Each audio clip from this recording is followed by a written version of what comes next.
Ya habíamos comentado que venía la reforma de la reducción de la jornada laboral y efectivamente el 1 de mayo de este año ya se publicó. Y unos 2 meses antes, en marzo, la Constitución también hace una reforma en el apartado A. La reforma hizo un gran detalle, tanto en la Constitución como en la Ley Federal del Trabajo, que tenemos que acreditar el carácter extraordinario. Y me preguntarás, ¿y qué es eso? El carácter extraordinario podría ser que se fue la luz y no pudiste terminar de trabajar. Aquí es importante mencionar que no estamos como en la materia civil o mercantil, que podemos hacer o podemos negociar cualquier cosa que no vaya en contra de la ley.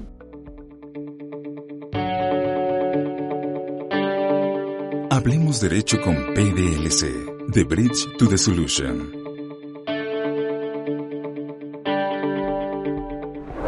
Hola, ¿qué tal? ¿Cómo están? Gracias por sintonizarnos. Yo soy Mauricio Portillo y esto es Hablemos Derecho con PDLC. Hemos hablado ya de múltiples reformas que han sucedido en torno al ámbito laboral, a la fuerza de trabajo en nuestro país. Hemos hablado de cómo se pone en algunas situaciones en jaque a la forma en la que ha venido sucediendo la contratación y el pago de la contraprestación a los empleados en términos generales. Pero hay cosas que ya son una realidad. Hay reformas que ya nos alcanzaron, hay reformas que ya entran en vigor.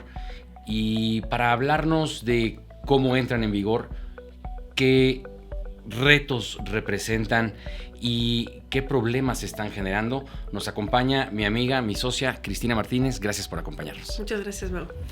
Cris, platicábamos tantito antes de empezar con la grabación de todo lo que puede venir en la industria laboral por los cambios que han sido aprobados en reformas recientes y que ahora entran en vigor. ¿Por qué no, antes de dar doble clic y entrar en materia, nos pones un poquito en antecedente de la reforma de la que hoy vamos a platicar y que ya es una realidad y que ya nos aplica a todos los patrones? Ya habíamos comentado que venía la reforma de la reducción de la jornada laboral y efectivamente el 1 de mayo de este año ya se publicó. Y unos 2 meses antes, en marzo, la Constitución también hace una reforma en el apartado A para los empleados que están contratados por empresas privadas, donde también hace referencia a esta reducción de la jornada laboral. Entonces se hace una reforma desde la Constitución, ya salió en la Ley Federal del Trabajo. ¿Y qué es lo que nos dice la reforma? Para el 2030, la jornada semanal va a ser 40 horas semanales con un día de descanso. Aquí estábamos esperando que la autoridad dijera 40 horas semanales con 2 días de descanso, pero no pasó así. Sí, siguió dejando solamente un día de descanso y una jornada de 40 horas. Además, dentro de esta reforma, también cambia el número de horas extras que puedes trabajar. Hoy podemos trabajar 9 horas extras semanales. Y no hoy, antes de la reforma eran 9 horas extras y no había un tope en las horas extraordinarias pagadas al triple. A partir del 1 de mayo del 2026, la ley nos establece que las horas triples solamente podemos hacer uso de 4 horas. Vamos a hacer una pausa y vamos a dividirlo por partes. Actualmente, hoy, julio del 2026, ¿cuántos días tiene la jornada? 6. ¿Cuántas horas tenemos en la jornada? 48. 48. ¿Y cuántas horas extras podemos trabajar? 9 horas extras pagadas al doble y 4 horas extras pagadas al triple. Ese es todo el paquete de lo que puede hacer un empleado trabajando para un patrón. Correcto. El reto aquí está en: no puedo yo trabajar las 9 más las 4 de manera deliberada, ni mi patrón me las puede pedir. Correcto. ¿Dónde viene ahí el reto para los patrones y trabajadores? La reforma hizo un gran detalle, tanto en la Constitución como en la Ley Federal del Trabajo, que tenemos que acreditar el carácter extraordinario. Y me preguntarás, ¿y qué es eso? El carácter extraordinario podría ser que se fue la luz y no pudiste terminar de trabajar, que se te descompuso una máquina, siempre y cuando pueda acreditar que yo le di mantenimiento a la máquina y aún así la máquina se descompuso, que hubo una inundación. Es decir, cuando venga a revisar que estoy respetando la jornada de trabajo, va a decirme, acredítame por qué tuviste que pedirle a tu empleado que se quedara más tiempo extra a trabajar y yo lo voy a tener que hacer. Me han preguntado cómo lo podemos acreditar con videos, si se te inundó, si se te fue la luz. Vamos a tener que empezar a documentar por qué es el carácter extraordinario. Si no lo podemos acreditar, entonces vamos a ser acreedores a una. Pero déjame ir un paso más allá. Entiendo perfecto quien te ha preguntado cómo voy a acreditar que algo extraordinario sucedió y que requiero de los trabajadores más horas. Pues requieres más horas, las vas a tener que pagar más caras, todo perfecto. Ya ojalá tengan un oficial de cumplimiento interno que los ayude a decir esto tenemos que documentarlo, de esto tenemos que tener información, solo para estar preparados para el día en el que llegue a pedirnos algo de información. Pero yo me iría un paso más atrás, Cris. ¿Cómo podría enterarse de las horas extras que trabaja mi equipo? Va a haber dos formas, Mau. La primera es que dentro de esta reforma a la Ley Federal del Trabajo señala que la Secretaría del Trabajo va a sacar lineamientos para que todos los patrones contraten o tengan un reloj checador digital. Todavía no sabemos cómo van a ser los lineamientos ni cómo van a necesitar esos reportes, pero asumo que no vas a poder tener acceso al reporte para poderlo modificar. Entonces, una forma es, vas a tener este reloj checador digital. Claro, la autoridad tendría que venir a revisarlo. Y la otra forma es, tú tienes que pagar las horas extras. Cuando tú timbras un CFDI de nómina, abajo sale una cadena de numeritos enorme. Ahí viene que dice 2 horas extras, 3 horas extras. Entonces, tú haciendo un timbrado de tu recibo de nómina donde tienes que acreditar que pagaste las horas extras, le vas a dar visibilidad con el timbrado al IMSS y a la Secretaría del Trabajo. Claro, si la Secretaría se da cuenta que estás trabajando horas extras, pero que fue 2, 3, 4 veces en el año, no pasa nada, estás en cumplimiento. Pero si es tu común denominador y todas las semanas timbras en tu CFDI de nómina horas extras, le va a parecer muy extraño. Entonces quiere decir que tu carácter extraordinario, y más bien tendrías que tener más gente contratada para poder sacar el trabajo en tiempo y en la jornada laboral que te corresponde.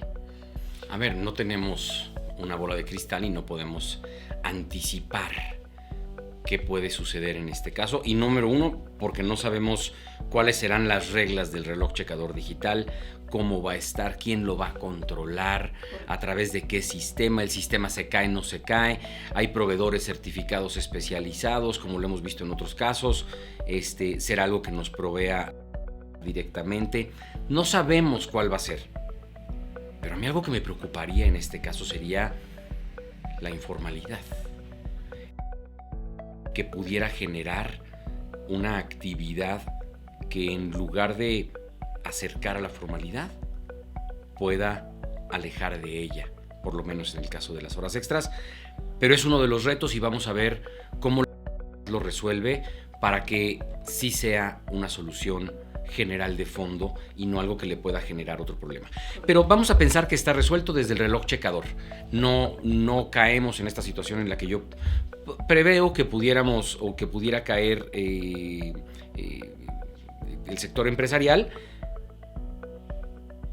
Esto es demasiada información proporcionada al SAT, al IMSS, a la Secretaría del Trabajo, constante, todas las semanas, todas las quincenas. Se empieza a cerrar la brecha en cuestión de información. Sí, cada vez tenemos menos margen de maniobra y el único que se ve, porque al final ya no va a tener ese acceso a las horas extras, va a ser el empleado.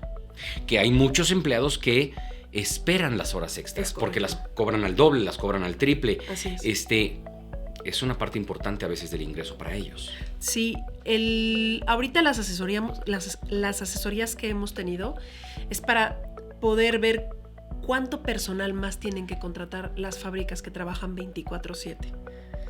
Y se ha externado la preocupación de, oye, pero mis empleados están esperando sus horas extras. Yo vengo trabajando así desde hace años. Tenemos un cliente que trabaja 4/7, es decir, trabajan 4 días, 12 horas y 3 días descansan. Y ellos, y lo externa el patrón, ellos tienen un ingreso extra, tienen a lo mejor un negocio chiquito de dulces o hacen Uber, entonces tienen un ingreso extra. Ya no se va a poder hacer eso, ¿no? O sea, ahí...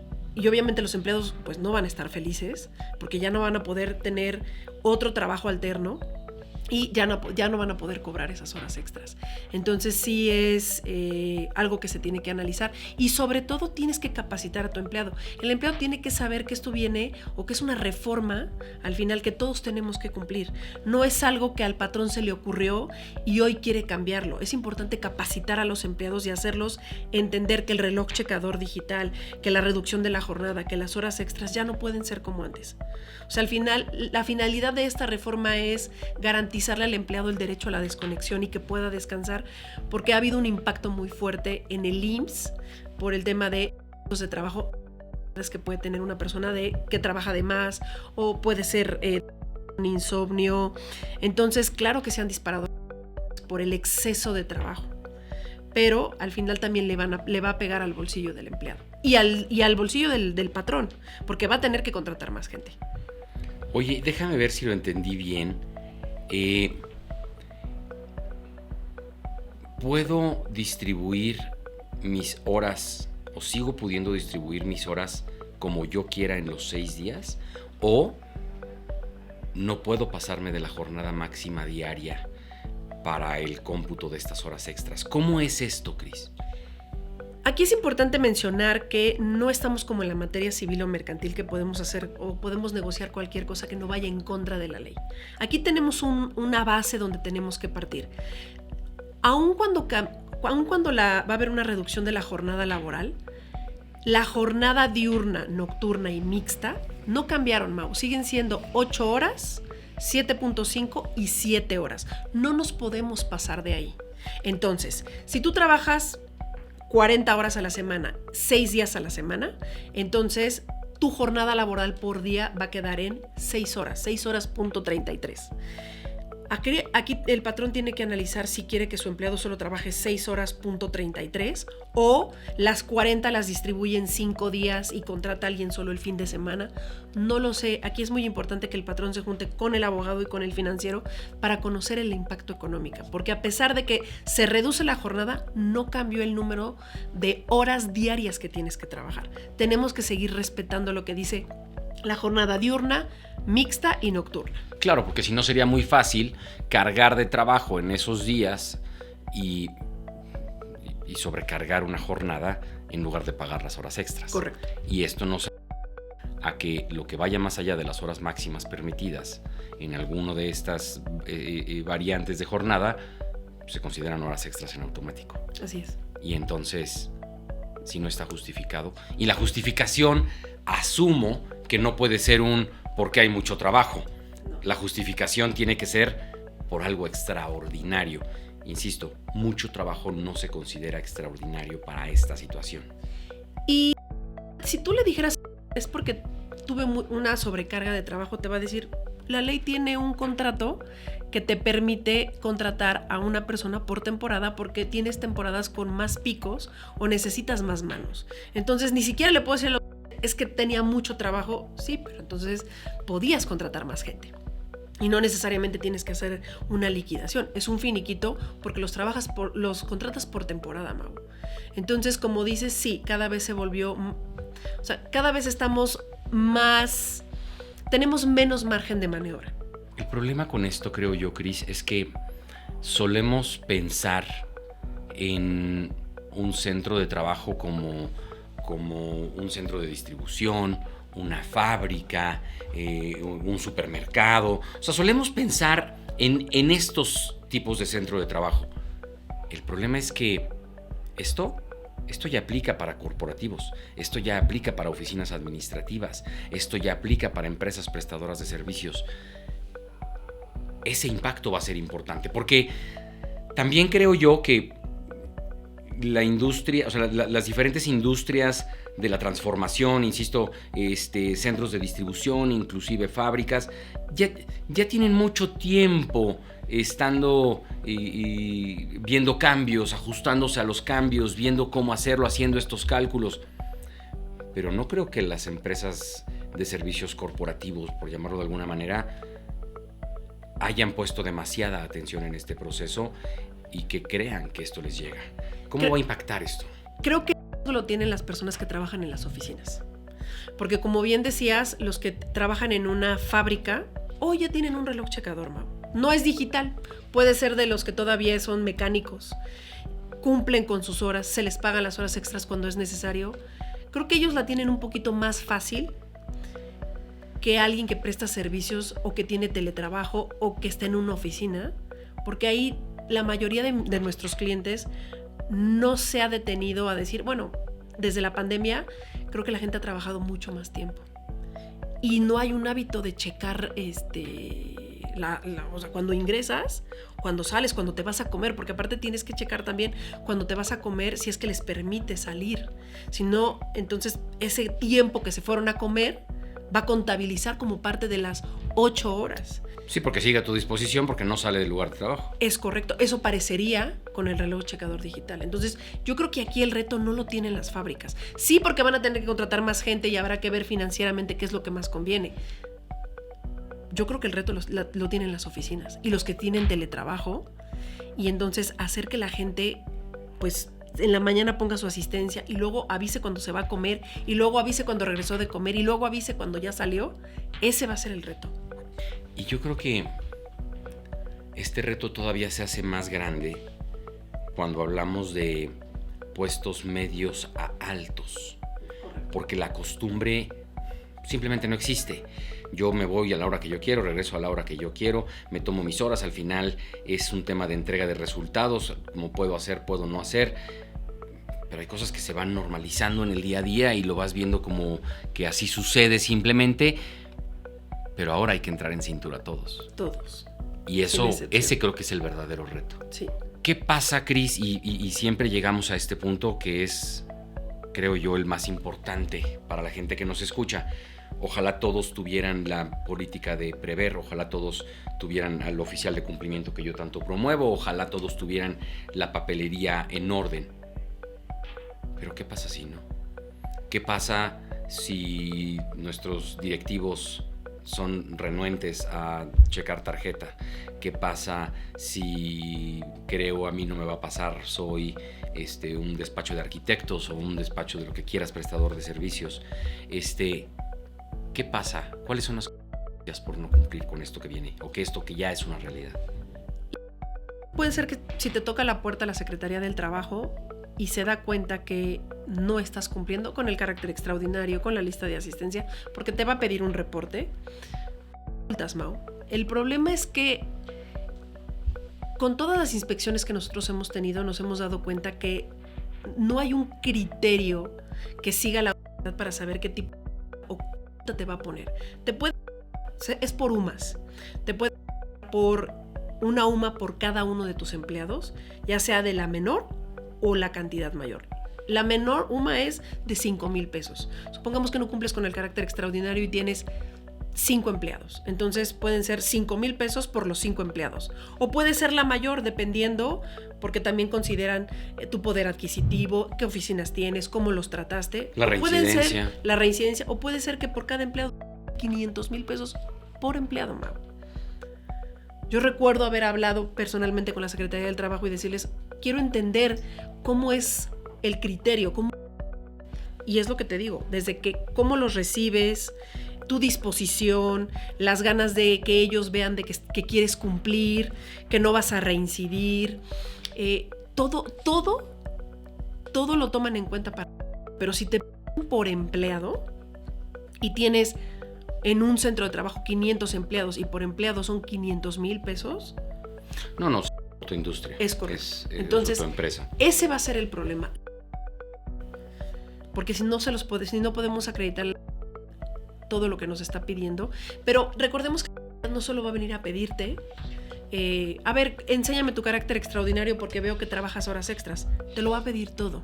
Te va a pedir contratos, te va a pedir NOM 035, NOM 037, comisiones mixtas, que estés inscrito en el CIRSE. Entonces se vuelve una bola de nieve porque al final no solo te va a revisar una cosa, te va a revisar todo lo que quieras. No, a ver, esto creo yo que es una llave de entrada. Es el permitirle que venga y le estoy dando información. Tal vez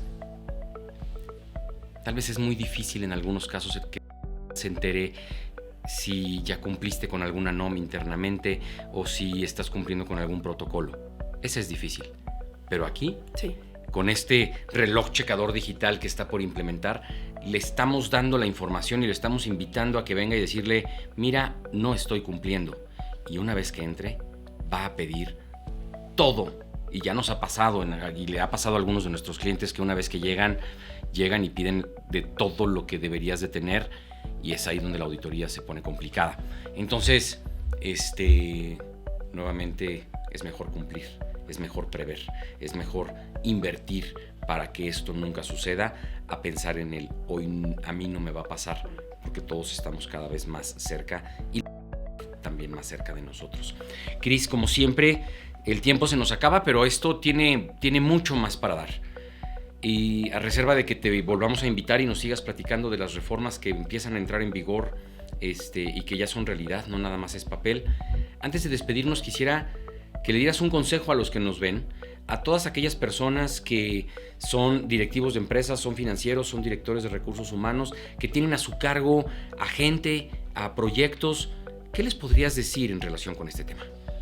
Uno es capacitar a los empleados, incluyendo al director general, de lo que va a suceder, de las nuevas. Es importante que el empleado conozca de qué se trata, qué es lo que tiene que cumplir, porque muchas veces, pues sí, hay mucha información en las redes sociales, pero la mayoría de esa información no es correcta. Entonces, uno hay que capacitar y entender en caso de no cumplir. O sea, saber que si no cumples y te cae una inspección, saber cuánto podría ser. Capacitar. 2, esperar a que lleguen los lineamientos. Antes de contratar cualquier plataforma, espérense tantito, no la contraten aún. Veamos qué nos dice la Secretaría del Trabajo. Y la otra es que tenemos tiempo suficiente porque tenemos que estar listos para el 1 de enero del 2027. Entonces, y juntarse con el financiero para ver si tienes que contratar más gente. Eso es muy importante. Esas serían mis recomendaciones. Con el financiero y contigo, Cris, porque claro. Una cosa es hacer el número y otra cosa es saber cómo implementarlo. Ya lo habíamos platicado en algún capítulo previo y todas estas reformas hacen que tengas que reescribir muchas de las cosas que ya hiciste, no importa que las hayas hecho hace un par de meses. Entonces, no nada más es ver cómo va a impactar financieramente, sino documentalmente cómo sigues en cumplimiento, porque el tema es, esto deja de ser una situación aislada. Esto dejan de verse temas por separado como antes sucedía. Ahora es un solo tema que toca diferentes. Un solo tema, un solo documento que te genera múltiples. Entonces, sin duda es fundamental tenerte cada vez más cerca. Sí. Por mi parte, yo creo que esta es una de las situaciones que más nos llevan a lo que yo he estado promoviendo hace mucho tiempo, que es la contratación o el desarrollo de un oficial de cumplimiento, ya sea interno o externo, pero esa persona que te ayude a saber cuándo, cómo, en dónde, por qué tienes que cumplir con cada uno de los requisitos que marca la ley según el rubro de cada una de las personas cada uno de los proyectos que forman parte de tu compañía. Cris, gracias como siempre por acompañarnos. Síguenos manteniendo al tanto, por favor. Gracias, Mau, claro. Y a todos ustedes que nos escuchan, gracias por sintonizarnos. Recuerden, yo soy Mauricio Portillo y esto es Hablemos Derecho con PDLC. Nos vemos en la próxima. Hasta pronto. Esto fue Hablemos Derecho con PDLC, una conversación legal a tu altura.